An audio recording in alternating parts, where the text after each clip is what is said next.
All right, ladies and gentlemen, we had a brief review on how to do problems like this, where you're multiplying tenths times tenths, and you have to either identify which picture matches it.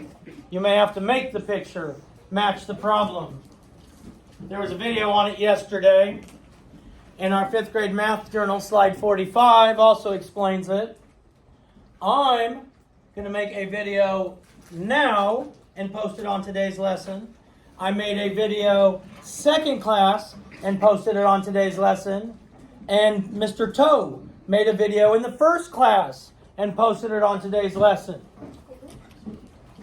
So you're going to have to do this. If you don't do it the correct way, because I saw people trying to do it when you're multiplying whole numbers and fraction or decimals, and they're trying to color, and no.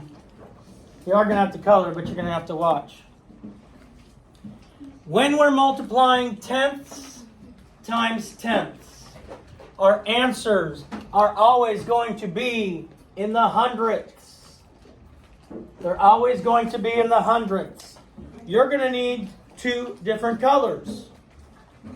Luckily, you're only going to need 2 colors because you can do every problem just using the same 2 colors. Now we're going to take our first factor and we're going to shade in that many of them horizontally. So my first factor is 3/10. I'm going to shade in 3/10 horizontally. Now, remember, each row or each column is worth a tenth. So I'm shading in 3/10 like this. That's 1/10. That's 2/10. That's 3/10.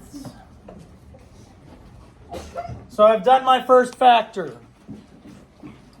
My second factor, I'm going to do vertically.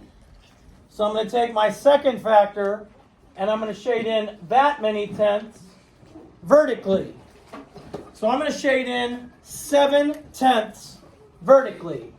So that's going to be all of this shaded in 7/10.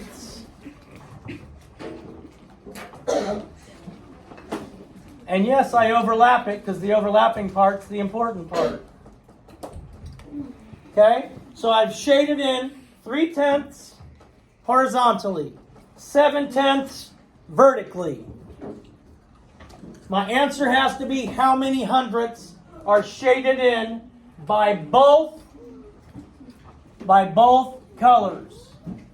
How many are shaded in by both colors is how I find my answer. My answer is always going to be in the hundredths. It's always going to be in the hundredths. And when I count these, I'm going to have 21 hundredths shaded in. Now the assignment you're going to get today is just like this. They're going to give you the problem. You're going to have to shade in correctly, and then you'll put your answer down. Where I've seen people mess up, let's make this 0.2. Where I've seen people mess up is putting their number not going to the hundredths place. Well, I need to make this, let's do 3/10 times 2/10. Let's do 3/10 times 2/10. And I'm going to have to go to the hundredths place. This is the type of problem where people have been messing up today. Okay, I'm going to take my first factor and I'm going to do it horizontally. So I'm going to shade in 3/10, which is 3 columns shaded in horizontally. The whole columns, because each column is a tenth. So I have to shade in 3 whole columns because each column is a tenth. I'm going to take my second factor and I'm going to shade it in vertically. up and down. Why are you two annoying me? So I'm shading in 2/10 vertically, side to side.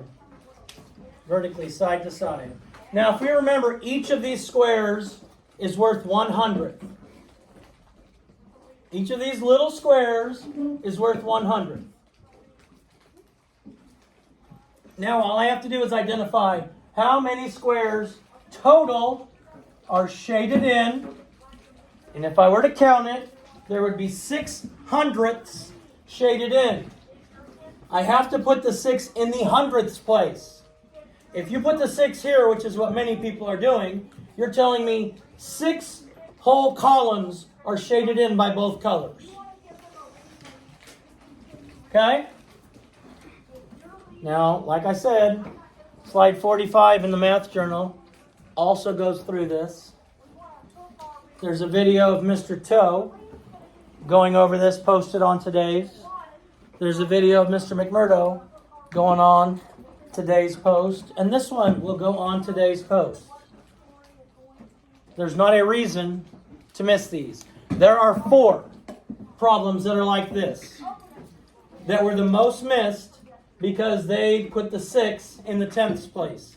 They didn't count and realize they're hundredths and put it correctly in the hundredths place. There are 4 of them on there, I believe. 4 of them on there, I believe.